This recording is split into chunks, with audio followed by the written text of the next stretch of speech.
I found out my daughter wasn't mine, and that my wife had an affair with my brother for 8 years. They stole $200,000 and planned to run away. I'm writing because I still can't believe what occurred. It all began like any other month. My buddies, Howard, Jeremy, Kyle, David, Jon, and I, George, have known each other since we were children.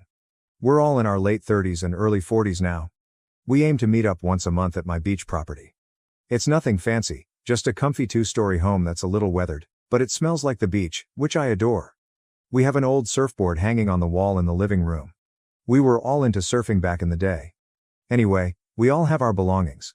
Howard is Mr. Organized, and everything has to be just right. He will mend any picture frame that is even a millimeter off. Jeremy, he is the joker. His jokes can be a little bit harsh at times, but he's a wonderful guy at heart.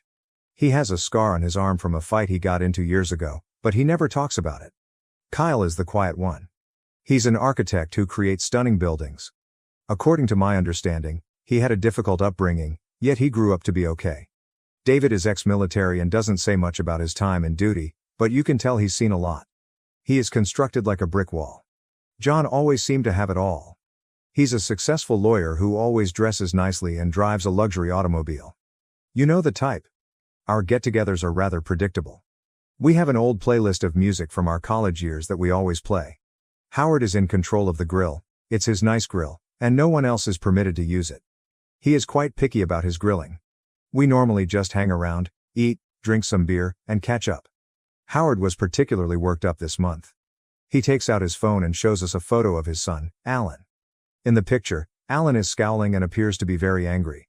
Howard claims the school principal called him. Apparently, Alan was behaving up, being impolite, not listening to teachers, and his grades were sliding. Howard was beside himself. He continued screaming, "I don't even know who this kid is anymore." He was truly devastated and enraged. We all tried to give counsel, the normal kids go through phases type of thing. Then Jeremy, being Jeremy, cracked a joke. He glanced directly at Howard and said something like, "Maybe he's not yours, man." It was a bad joke, especially given Howard's displeasure. I believe we all squirmed slightly, but it was exacerbated by the fact that he shouted it straight to Howard. Kyle then asked, in his typical quiet tone, "Why don't you all just get a DNA test? Clear the air." He stated it nonchalantly, as if he were recommending we order pizza. Initially, we all laughed it off. It appeared silly, but the more we joked about it, the more we thought, well, why not? The next day, there we were, 6 mature men stepping into a paternity testing clinic. I had to explain to the receptionist why everyone needed tests. It was very embarrassing. I attempted to make light of it, but she just gave me a blank expression. To make matters worse, Howard's brother, Harold, and his 2 nephews were with us. The boys continued to ask questions. "Why are we here, Uncle George? What are they going to do?" It was embarrassing. And, of course, with all of our families present, it evolved into a hugely awkward scene. People were clearly staring. We all took the swabs, paid the cost, and agreed to meet at Jon's apartment the next week to receive the findings. Jon's place is the polar opposite of my beach house.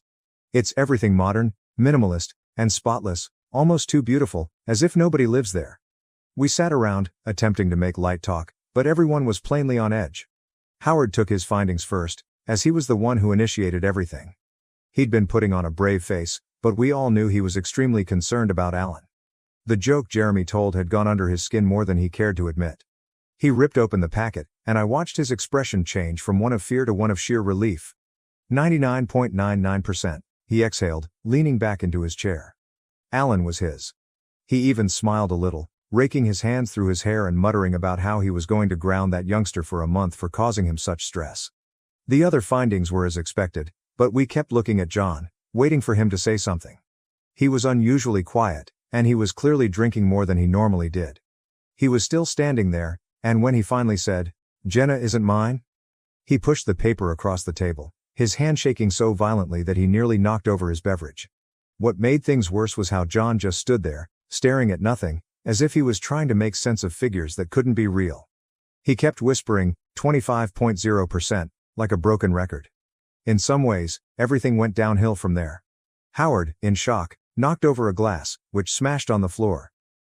Jeremy, who had made the initial joke, appeared to want the earth to swallow him whole. Kyle simply closed his eyes, as if he were trying to block everything out. David looked like he was about to punch something. And me? I felt a surge of sickness, relief that my children were mine, and anguish for Jon.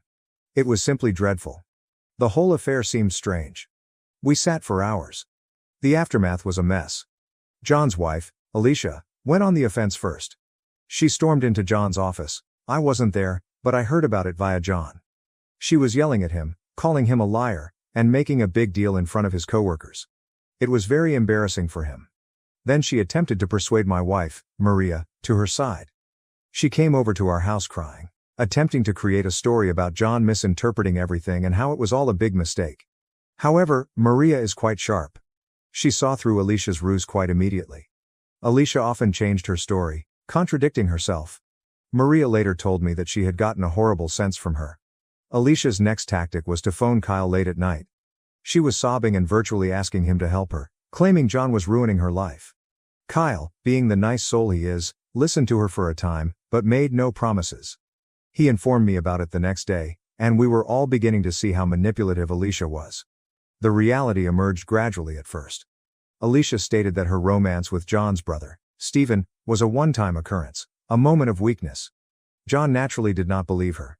He performed some research, possibly even engaged a private investigator. He wouldn't tell for certain. He discovered that the relationship was far longer and more involved than Alicia had previously admitted. The ultimate encounter occurred at their home. I was not present, but Jon informed us about it afterward. Alicia eventually admitted everything. The romance began before their wedding and had continued on and off for years. She also stated that Steven had major financial issues, and she had been covertly providing him money, Jon's money. And things got worse. It was more than simply a casual flirtation. They had been meeting in hotels while Jon worked late, believing he was providing for his family. They even used Jon's automobile occasionally. They celebrated Jenna's birthday like a couple, snapping photos and pretending to be joyful. Days before Jon's family gathering, Steven had been sending Jenna costly gifts that Jon could never afford, all purchased with money that had been essentially stolen from him. It appeared that he was attempting to buy Jenna's adoration. Is this the lowest blow of all? She would tell Jon she was working late when, in fact, she was out with Steven. The financial side of things was completely out of control. These family loans that Alicia had been handing Steven were massive. He'd squandered his money on gambling, lousy investments, and frivolous purchases like a nice watch and sports vehicle. He stated that these were business costs. Alicia had even forged Jon's signature on a few loan paperwork. They made bogus invoices and receipts to hide their tracks. Jon discovered emails between them in which they discussed leaving their husbands and running away together. Everything was laid out in black and white. When everything started spilling out, Alicia began hurriedly phoning everyone, attempting to mitigate the damage. She called me, my wife, and even contacted my parents. It was pathetic. The entire event culminated during Jenna's birthday celebration. It was a spectacular event at a nice restaurant. Everyone was pretending to be joyful. Steven was present, acting smug and touchy-feely with Alicia. It made Jon obviously angry. He kept clenching and unclenching his hands while standing near the exit, as if waiting for Steven to flee. Then, during the toasts, Steven mustered the courage to stand up and thank Jon for being such a wonderful brother and provider. He understood it was all a deception. He handed Jenna a very expensive gift, most likely purchased using Jon's money. He also began bragging to some of the other guests about his own financial triumphs, making Jon look awful by contrast. That was the breaking moment. Jon stepped up, took the DNA test results from his pocket, and displayed them for everybody to see. He stated unequivocally, 25.0% probability. He then proceeded to deliver this brief, furious speech, detailing everything, Alicia and Steven's affair, the falsehoods, and the stolen money. He even showed everyone printed out images of their emails and photos from when they were planning their future together. He made certain that everyone knew about the watch, the car, the extravagant parties, and the fictitious business trip to a tropical island. Jon's mother-in-law gasped and fainted. His father-in-law attempted to punch Jon, but fortunately, some other guests pulled him back. Steven attempted to sneak out the back, but Jon's father, who, like David, is an ex-military, saw him and knocked him down. It was not pretty. Some individuals attempted to assist, while others simply stood there, mouths agape, watching the entire incident happen. The police were summoned, but they did not take any action. They said it was a domestic disagreement. I later learned that someone had recorded the entire thing on their phone and posted it online. It was not any of us. The consequences were quick and terrible. Jon's dad was outraged. He refused to speak with Steven and proceeded to Steven's flat, where his wife also lived. He grabbed all of Steven's stuff and put them outside the apartment owned by Steven and Jon's father. He subsequently wrote a note to the entire family, stating that he no longer regarded Steven as son. He did, however, talk with Jon. He informed him he was disappointed with how things turned out, but he still loved him. Steven's wife, Kelly, had a different narrative. She did more than just yell, she took action. She promptly filed for divorce and locked all of their joint accounts, barring Steven from receiving any additional funds. She retained a lawyer and did not stop there.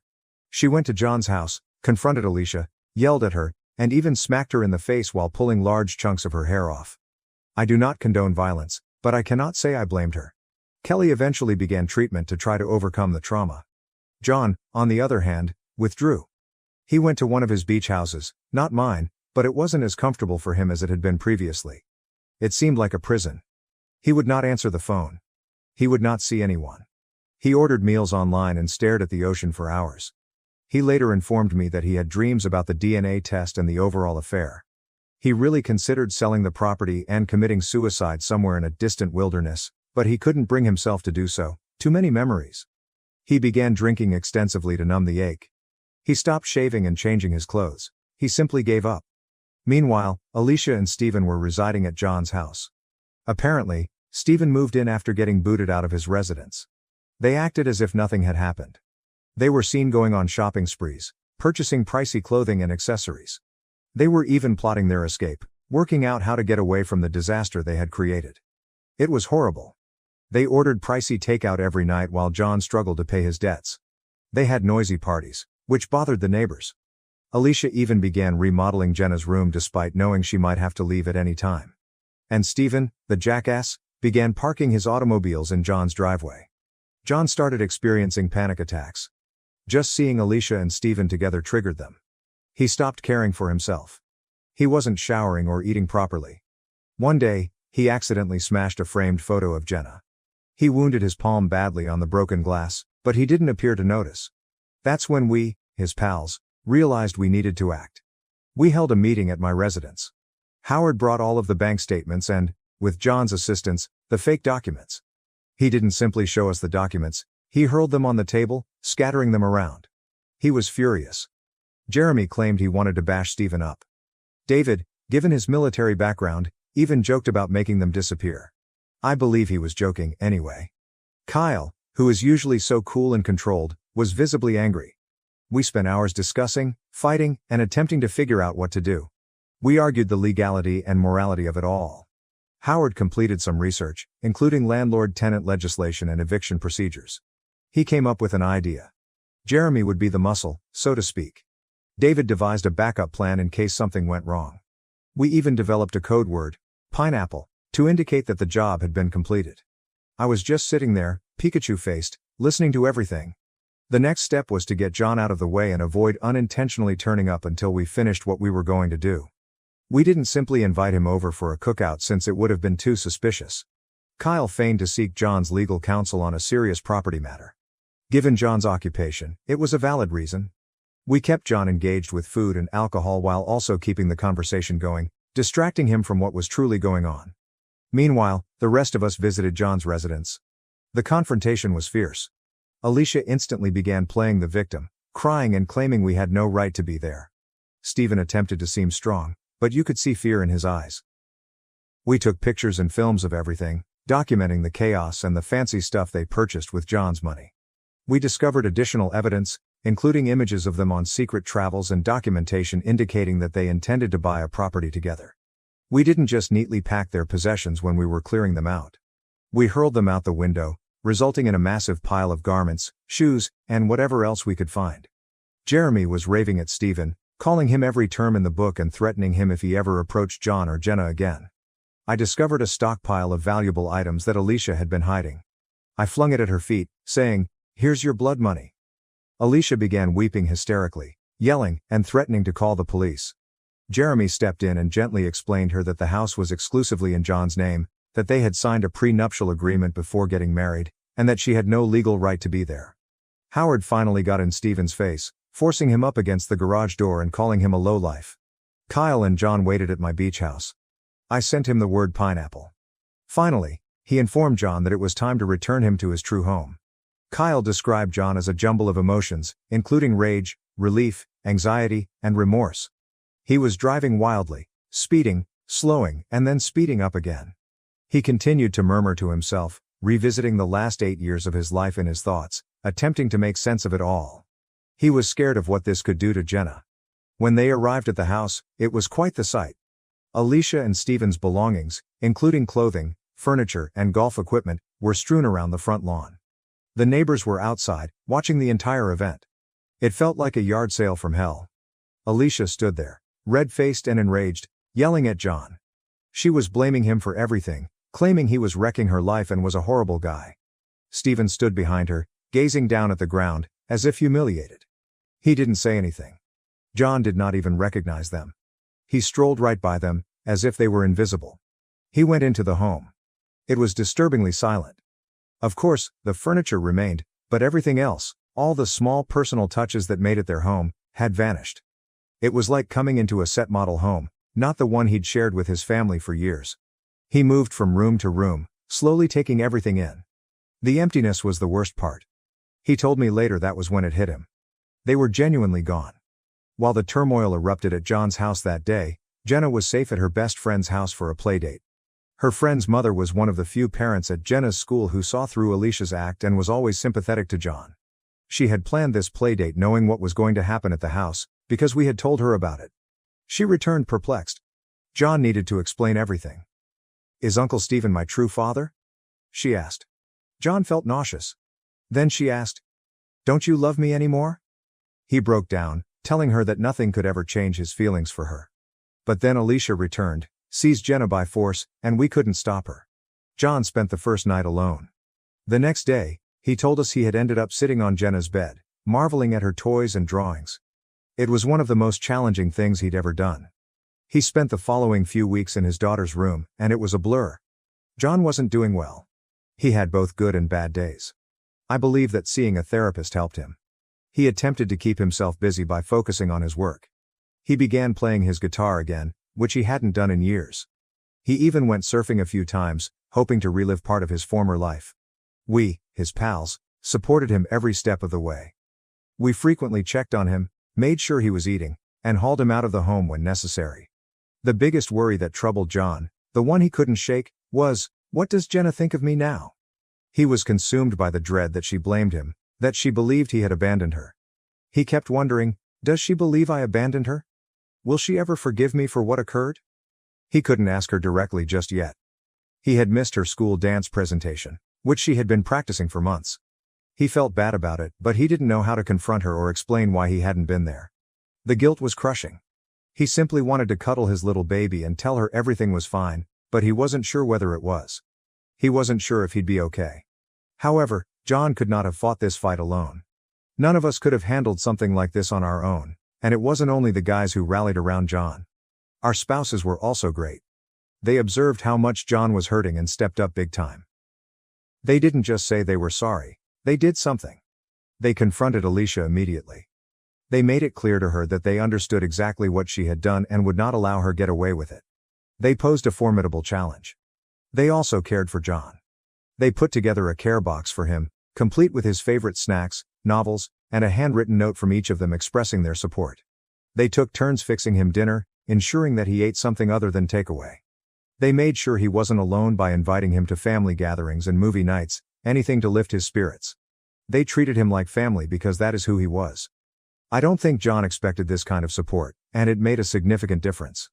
It demonstrated that he was not alone in this fight. We, his pals, had also been quietly preparing. We had been combining our money since we knew Jon would need an excellent counsel. We had done our research and located someone who specialized in high-conflict divorce and custody situations. This lawyer was known for winning and obtaining outcomes. We presented Jon with a retainer fee, explaining that we were all in this together. Jon hesitated at first. He was frightened of making matters worse for Jenna. He was frightened of losing her entirely. He kept saying, "What if I fight this and lose?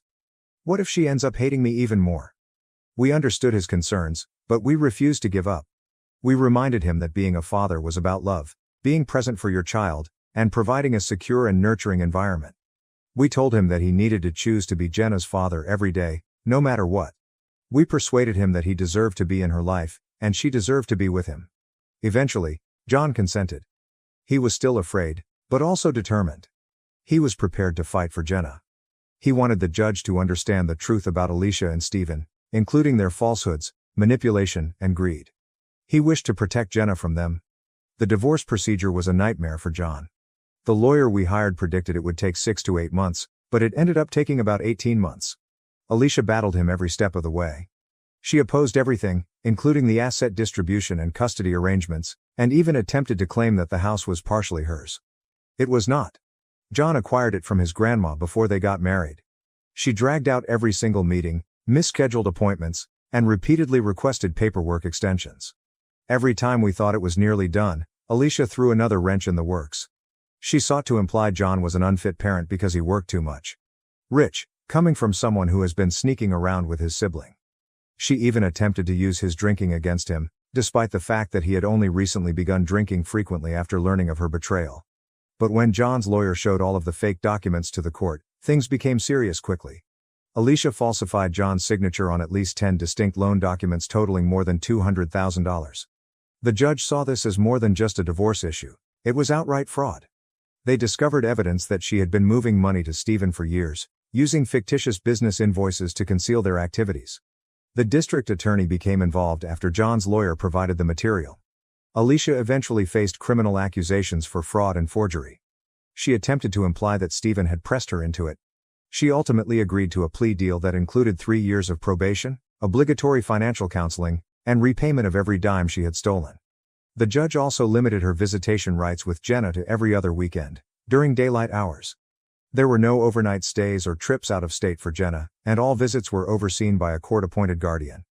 It was harsh, yet considering what she'd done, she got off easy. Steven had less luck with the court system than Alicia. When the proof of financial fraud was revealed, he was charged with faking documents and stealing Jon's money, just like she was. But the judge didn't buy his excuses. Steven was sentenced to 2 years in jail, while Alicia received probation. He, like Alicia, had to repay all they'd stolen, but being in jail prevented him from doing so immediately away. Steven and Alicia's relationship came apart dramatically when they no longer had Jon's money to play with and were instead arrested. Alicia began blaming Steven for everything, claiming he had deceived her. Steven couldn't take being broke. They had a massive fight in court, yelling about how they had ruined each other's lives. After 16 months of misery, Jon finally got divorced. We went out to celebrate on the day it was finalized.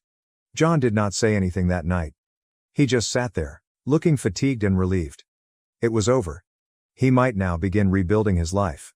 Jenna, that's the bit that tears my heart the most, was struggling with things for a while. Who would not? A therapist helped her comprehend that Steven was her biological father, but Jon was still her father.